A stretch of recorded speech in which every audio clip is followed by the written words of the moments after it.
여러분 30년 된 닭 보신 적 있으세요? 저희 어떤 지인이 근데 친정에 갔는데 결혼할 때 30년 전에 집에 들여놨던 닭이 있는데 그 닭이 아직도 있더라는 거예요 거기에. 여러분들이 맛있게 드시는 그 치킨 한 30일 정도 된 닭입니다. 근데 30년 된 닭을 처음 보면서 놀라는 이 상황이 더 문제적인 거거든요.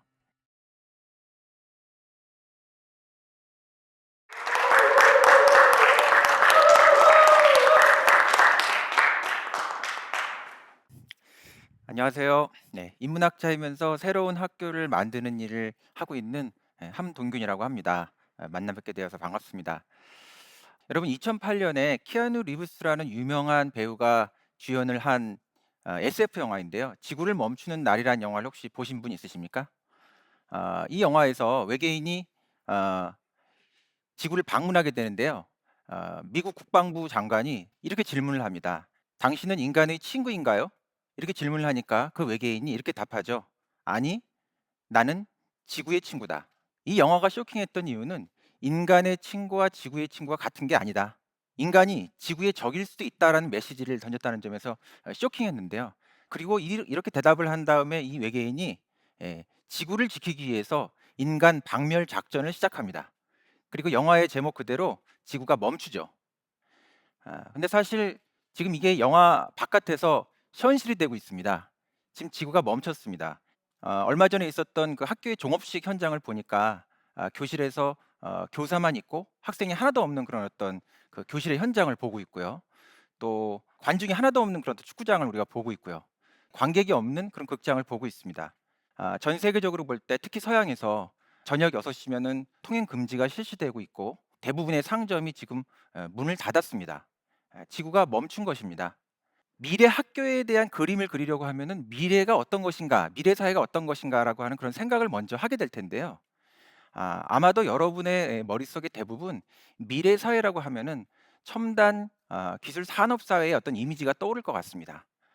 예를 들면 미국의 뭐 아마존 고 같은 그런 어떤 기업들은 그 무인 마켓을 운영하는 것이 이렇게 일반화되고 있기도 하고 또 테슬라로 상징되는 그 자율주행 자동차 사회가 임박했고 특히 올해 굉장히 이런 모습이 아주 폭발적으로 확장될 거라는 얘기가 있습니다. 미래 사회에 대한 그림이 대체로 우리가 그런 머릿속에 그런 것들을 그리고 있다가 보니까 미래 학교가 무엇인가에 대한 그림도 첨단 어떤 기술을 학교에 도입하거나 아니면 그런 사회에 적응할 수 있는 교육 커리큘럼이 주가 되는 그런 어떤 학교를 많이 생각하시는 것 같아요. 물론 이런 그림은 상당히 일리가 있고 근거가 있습니다. 이것은 현실이고 사실 어떤 일정한 추세를 가지고 있기 때문이죠. 그런데 여기에서 우리가 좀 던지지 않았던 생략된 질문들이 몇 가지 있습니다. 첫째, 이런 관점에서 미래 학교를 생각할 때 우리가 던질 수 있는 질문은 첨단의 기술을 학교에 어떤 그 시설로서 도입한다는 것과 스마트한 인간을 만든다는 것 사이에는 과연 얼마나 연관성이 있는가라고 하는 질문을 우리가 좀 할 수 있을 것 같아요. 스마트하다라고 하는 것은 어떤 의미를 갖느냐라고 하는 어떤 그런 질문도 우리가 해볼 수 있게 되겠죠.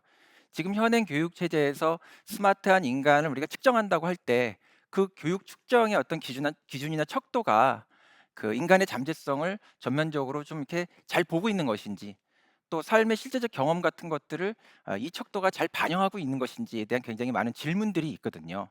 또 이런 미래 학교에 대한 그런 어떤 그림이 가지고 있는 하나의 그 생략된 질문 중에 하나는 그런 어떤 사회상의 기초에서 미래 학교를 생각한다고 할 때 그것이 나의 삶, 어떤 개인의 학습자 개인의 삶에 어떤 의미를 갖는가, 또 나는 어 그런 지식을 통해서 어떤 삶을 살 것인가라고 하는 그런 그 학습자를 주체로 놓는 그런 어떤 관점들이 여기에 생략되어 있어요. 저는 디자인 학교에 지금 선생을 하고 있는데요. UX 디자인이라는 것이 있거든요. 사용자의 경험을 존중하라고 하는 것이 그 디자인 용어인데 사용자 경험을 무시하는 어떤 학교 디자인이라고 할 수 있습니다, 사실은.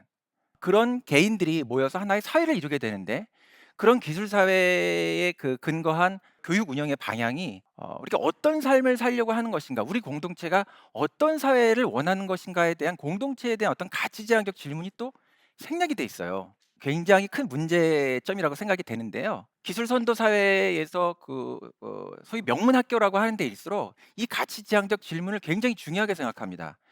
제가 몇 년 전에 미래의 아이들의 학교라는 이름이 명패가 붙어 있는 그 미국 MIT의 미디어 랩을 했었어요. 로비에 그 미디어 랩의 공동 설립자이자 총장이었던 제롬 와이즈너 교수의 그 어떤 문구가 있었는데요. 그게 어떤 거였냐면은 인문적 가치는 기술이라고 하는 손발이 있어야만 움직일 수가 있고, 기술은 인문적 가치라고 하는 밝은 지혜에 의해서만 인도되어야 한다. 그리고 실제로 그 미디어 랩은 과학자, 엔지니어들뿐만 아니라 반드시 거기에 어떤 윤리학자라든가 인문학자들이 결합이 되는 그런 어떤 공동 협업이 기본적인 하나의 모델이 되어 있습니다. 그리고 이것은 그런 어떤 학교의 모델일 뿐만 아니라 지금 기술을 선도하고 있는 어떤 글로벌 기업들의 기업 내에서 있는 교육에서도 핵심적인 어떤 가치가 그런 어떤 소셜 밸류에 대한 것이거든요. 근데 우리 교육이 그런 가치들에 대해서 얼마나 고민하고 있는지, 이런 것들이 상당히 우리가 좀 질문이 될 수 있을 것 같아요. 제가 미래 교육에 대한 두 권의 책을 냈는데요. 두 번째 책 제목이 컬처 엔지니어링이에요. 아마 처음 들으셨을 것 같은데요. 바람직한 미래 사회가 어떤 것이냐, 또 미래 사회가 긍정적으로 우리 사회가 미래 사회로 도약하기 위해서 무엇이 필요하냐는 얘기를 할 때, 첨단의 기술만으로 그것이 가능한 것이 아니라 오히려 첨단의 기술이 도입될수록 기존의 사회 체계와 새로운 기술 시스템 사이에서 굉장한 갈등과 충격이 일어나면서 갈등이 유발된다. 이 쇼크가 유발된다고 할 때 기술이 있느냐 없느냐의 문제보다도 도입된 기술을 사회에 바람직한 방식으로 적용할 수 있는 어떤 그런 조정 능력, 그리고 이것을 성숙한 어떤 가치에 따라 가지고 가이드할 수 있는 그런 어떤 가치 디자인 능력이 있느냐가 사실은 미래 사회로의 도약의 핵심이라는 얘기를 해요. 컬처 엔지니어링이라는 게 결국 그거거든요. 그래서 문화를 엔지니어링하는 것도 굉장히 중요하다는 얘기였습니다. 사실 이것이 그 한국 사회에서 특히 지금 그 기술 담론 중심으로 미래 사회라든가 미래 교육에 대한 이야기를 할 때 많이 빠져 있는 얘기가 아닌가, 이렇게 생각이 좀 들어요. 그리고 세 번째로 제가 좀 말씀드리고 싶은 얘기는 오늘 얘기의 좀 핵심이 될 얘기 중에 하나인데요. 미래 학교의 논의에 굉장히 전제가 되고 있는 이 미래에 대한 우리의 어떤 정보가 굉장히 좀 불균형합니다, 사실은. 여러분의 머릿속에 제가 처음 말씀드렸던 것처럼 첨단의 기술 산업 사회를 보통 바로 떠올리고 그 이외의 그 사회상이 잘 떠오르지가 않거든요. 여러분들은 이 팬데믹이라는 상황이 굉장히 갑작스러운 사태라고 생각하실 수 있는데요. 사실은 많은 과학자들은 이런 어떤 그 전염병의 세계적인 유행 현상을 오래전부터 계속 경고해 왔고, 시기까지도 상당히 정교하게 예측해 왔습니다. 그리고 지금 많은 과학자들은 앞으로 불과 10 년에서 20년 사이에 기후 위기에 인간이 대응할 수 있는 거의 마지막 타이밍이 여기에 있다고 다 얘기를 해요. 그래서 미래 세대는 사실 없다. 어, 미래를 얘기하고 있는데 미래 세대는 사실 없다.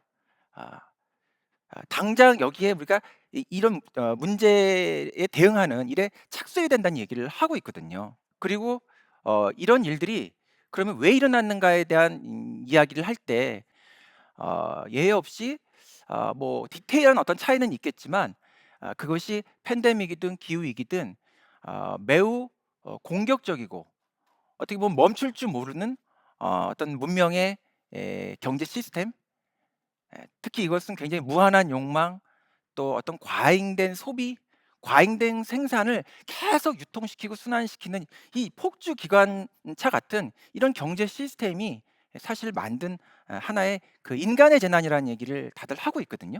지구가 멈추는 날에서 아, 인간의 친구와 지구의 친구는 같지 않다라고 하는 그 말은 사실은 영화의 단순히 얼토당토한 얘기가 아닙니다. 이 키아누 리브스가 주연한 더 유명한 영화가 있죠. 매트릭스라는 영화가 있는데, 이 영화에 인간을 사냥하는 기계 주인공이 있어요. 스미스라고 하는 주인공이 있는데 아마 다들 아실 겁니다. 사람을 딱 놓고서 뭐라고 얘기를 하냐면 너희들이 바이러스다. 너희들이 지구의 바이러스야. 이렇게 얘기를 해요. 바이러스라고 하는 것은 그가 살기 위해서 생명체 에너지를 완전히 탕진시키고 마지막에는 그 에너지의 탕진에 의해 가지고 숙주가 죽으면서 자기까지 죽어버리는 어떤 이런 것들인데, 그런 양태를 인간이 동일하게 반복하고 있다. 지구상에 이런 종류는 바이러스하고 인간밖에 없다는 얘기를 이 스미스가 하고 있습니다, 사실은. 이렇게 보면 미래 학교라고 하는 것이 단순히 고도의 첨단 기술 산업 사회에 초점을 맞춘 그런 커리큘럼으로서만 존재할 수 없는 어떤 다른 모색들이 현실적으로 있어야 된다는 이야기를 오늘 좀 드리고 싶은 겁니다. '미래 학교는 어떤 모습일까?'라는 그런 질문은 저는 잘못된 질문이라고 생각합니다. '미래 학교는 어떤 모습일까?'라고 하는 그런 예측의 질문이 아니라 '당장 우리는 어떤 학교를 만들어야 하는가?' 이 질문이 훨씬 더 중요한 질문이라는 생각이 들어요. 미래 학교는 무엇을 가르쳐야 되고 어떻게 가르쳐야 되고 또 어떤 정체성을 가져야 되는가, 이 세 가지로 잠깐 나눠서 간단히 좀 말씀을 드려보고 싶어요. 미래 학교는 무엇을 가르쳐야 되는가? 굉장히 유력한 시나리오, 말하자면 기술혁명이라고 하는 굉장히 어떤 변혁적인 어떤 사회적 상황이 하나 있고, 그다음에 주기적인 팬데믹과 또 그보다 더 무섭게 지금 우리를 좀 어떻게 보면 이렇게 압력을 놓고 있는 기후 위기라고 하는 그런 어떤 재난 혁명 상황이라고 하는 두 가지의 어떤 시나리오가 우리 모두 회피할 수 없고 너무나 아주 파괴적이며 어떻게 우리의 삶을 변화시킬지 그 예측이 불가능할 정도로 큰 에너지를 가지고 있는 이 상황이거든요. 단순히 여기에 대한 기술적 대응이 아니라 어떻게 이것을 의미를 이해해야 되고 반성해야 될 점은 무엇인지, 그 방향을 굉장히 잘 잡는 것이 필요하다. 이런 위기 상황에, 이런 변화의 상황에 대응할 수 있는 삶의 실제적인 능력을 배우는 그런 어떤 암과 기술을 배우는 그런 학교가 바로 미래 학교가 될 것입니다. 이때 이런 미래 학교에 굉장히 중요한 덕목이 있는데요. 저는 단언코 미래 학교의 최종적인 목표, 이런 학교는 어떤 인간을 키워야 하는가라고 할 때 바로 지구인을 키워야 된다고 봐요. 근데 우리가 지구인이 된다라고 하는 것이 굉장히 생각보다 쉽지가 않습니다. 왜냐하면 인간은 지구에 출현한 이래로 늘 지구에서 인간이 주인이라는 그런 관점으로 살아왔기 때문에 다른 생명체와의 공존 속에서 지구인이 된다라고 하는 게 뭔지 그 감각 자체를 알지를 못해요. 지구인이 되기 위한 삶이 무엇이고 어떤 감각이 필요하고, 이런 어떤 그 교육의 커리큘럼 디자인이 여기서 필요한 것입니다, 사실은. 저희 어떤 지인이 결혼한 지 한 30년 정도 되셨는데요. 이분 여자분이세요. 친정에 갔답니다. 근데 친정에 갔는데 결혼할 때 30년 전에 집에 들여놨던 닭이 있는데 그 닭이 아직도 있더라는 거예요, 거기에. 여러분, 30년 된 닭 보신 적 있으세요? 굉장히 어이가 없어요. 그분이 어떤 블로그에도 이것을 올려놓으셨는데 제가 근데 다시 이런 생각을 해봤어요. 그 뭐 위키 백과 같은 데 찾아보니까 닭의 원래 수명이 얼마인지 봤더니 진짜 닭은 원래 20년에서 30년 정도 사는 게 원래 맞는 거래요. 근데 30년 된 닭을 처음 보면서 놀라는, 사실 이 상황이 더 문제적인 거거든요. 여러분들이 맛있게 드시는 그 치킨, 그거 몇 살 정도 된 닭 같으세요? 예. 한 30일 정도 된 닭입니다. 제가 어떤 그 정보 통계를 한번 찾아보니까 지금 지구상에 존재하는 닭의 평균 연령이 3 개월이래요, 3 개월. 30년 사는 닭이 평균 연령 3 개월인 지구에 살고 있고요. 우린 대부분 30일 정도 되는 닭을 먹습니다. 이 상황의 변화는 닭을 인간이 고기로 보지 않을 수 있는 가능성을 우리가 만드는 거거든요. 닭과 소와 돼지가 고기로 보이지 않게 하는 그것은 지금 인간의 감각으로는 가능하지가 않습니다. 아마 그것이 비로소 가능하게 될 때에야 수많은 생명체를 어떤 짧은 기간 동안에 잡아먹는 그런 어떤 축제들이 사실 사라질 거예요. 그것이 가지고 있는 의미가 뭔지 알게 되겠죠. 그것을 위한 어떤 삶의 기술이 필요하다. 이런 그 미래 학교에서는 어 누가라고 하는 질문도 상당히 중요하게 됩니다. 우리가 지금 학교에서 그 학생이라는 말을 쓰고 있는데요. 학교는 기존의 학생을 가르치는 대상으로 생각했는데 이런 어떤 굉장히 대전환의 어떤 삶, 그다음에 어떤 위기 시대의 삶의 감각과 삶의 기술이라고 하는 것은 선배 세대나 어른들보다도 그 시대에 태어나고 그 시대에 살아갈 수밖에 없는 후배 세대들이 훨씬 더 절박하게 느꼈기 때문에 그것을 잘 배울 수 있어요. 잘 알 수 있어요. 이런 학교에서는 학생을 가르침의 대상으로 보기보다는 공부하는 학습자로 보거나 아니면 후배 시민으로 보거나 그 이전 세대보다 기본적으로 진화한 세대로 이것을 보는 어떤 관점으로서 학교가 디자인돼야 된다고 봅니다. 우리가 만약에 이 학교를 이런 그 학생의 지혜를, 그 학습자의 지혜를 후배 세대의 지혜를 잘 청취하는 어떤 그런 곳으로 여기게 된다고 한다면 오히려 이 학교라고 하는 것을 미래 사회를 준비하는 이 위기의 시대를 준비하는 하나의 싱크탱크로 만들 수 있지 않을까 이런 생각을 하거든요. 지금 제가 여러분에게 지금 보여드리고 있는 이 우표가 어떤 우표인지 아십니까? 이 우표에 한 어린이가 있어요. 이 어린이가 누군지 아세요? 예, 크레타 툰베리입니다. 지금 여러분 유럽에서는요. 초등학교를 다니는 어린이들이 과잉 소비를 반대하는 데모를 하고 있어요. 그리고 지구 온난화에 아주 큰 영향을 주고 있는 항공 여행 산업, 비행기를 타고 여행을 하는 산업에 대해서 반대하는 데모를 하고 있습니다. 여기에서 저는 교사, 교수의 역할이 굉장히 또 달라진다고 봅니다. 이 디지털 데이터가 중심이 되는 이런 어떤 기술혁명 시대에 그 지식의 원천 소스가 교수나 교사에게 있는 시대가 지냈다는 얘기는 많이 아마 들으셨을 거예요.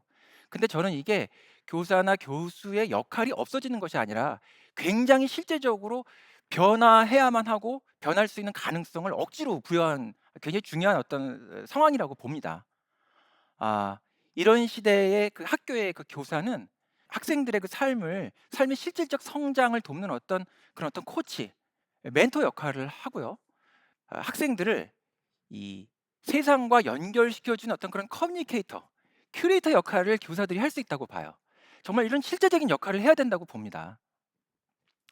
저는 제가 자랄 때 중고등학교에 다니면서 굉장히 이 학교 생활에 불만이 많았는데 거기에서 벌어지고 있는 어떤 교육적 상황이 지금도 반복이 되고 그때 굉장히 어떤 그 단답형으로 어떤 그 뭐 시험 문제를 이렇게 물어보고 그것을 맞추지 못하는 그 어린 학생들을 막 체벌을 하는 그런 어떤 교사의 그런 어떤 상황. 지금 뭐 체벌이나 이런 것들은 굉장히 없어졌지만 교육 메커니즘 자체가 그렇게 바뀌지 않다 보니까 실질적으로 이 교사들이 할 수 있는 엄청난 그 역할들이 있는데 이런 부분들이 굉장히 비효율적으로 비생산적으로 축소되는 것에 대해서 너무나 좀 안타깝게 생각합니다. 제가 알기로 한국의 교사 조직은 세계에서 가장 지적 수준이 높으면서 단단한 조직력을 가지고 있기 때문에 정말 이분들이 뭉치면 세상을 바꾸는 어떤 그런 그 역할을 좀 할 수 있다고 보거든요. 우리의 배움 자체가 학교라고 하는 공간에서만 이루어진다는 생각을 버려야 돼요. 그래서 우리의 교육 커리큘럼 자체가 이 배움과 삶이 서로 공유될 수 있는 어떤 그런 어떤 커리큘럼 시스템을 도입을 해야 되고 뒤집어서 얘기하면은 이제 세상 전체가 학교라는 관점으로 학교를 디자인해야 됩니다. 이걸 우리가 러닝 소사이어티라고 하는데요. 우리말로 하면 배움 사회죠. 예. 이런 배움 사회에서 기존에 있는 학교는 세상을 연결시켜 주는 네트워크의 중요한 축이 될 수 있고 세상과 학생들을 또 접속시켜 주는 인터페이스 역할을 할 수 있다고 생각을 해요. 그린 스마트 미래 학교 교육부가 지금 추진하고 있는 사업인데요. 저는 이 사업이 이런 좀 새로운 교육에 대한 미래에 대한 삶에 대한 비전을 장착하면서 이 국민 국가 안에 갇힌 시민을 지구 시민으로 업그레이드하는 진짜 인간 진화의 하나의 그 프로젝트가 되기를 너무나 바랍니다. 인간의 진화는 더 진행돼야 된다고 저는 생각합니다. 고맙습니다.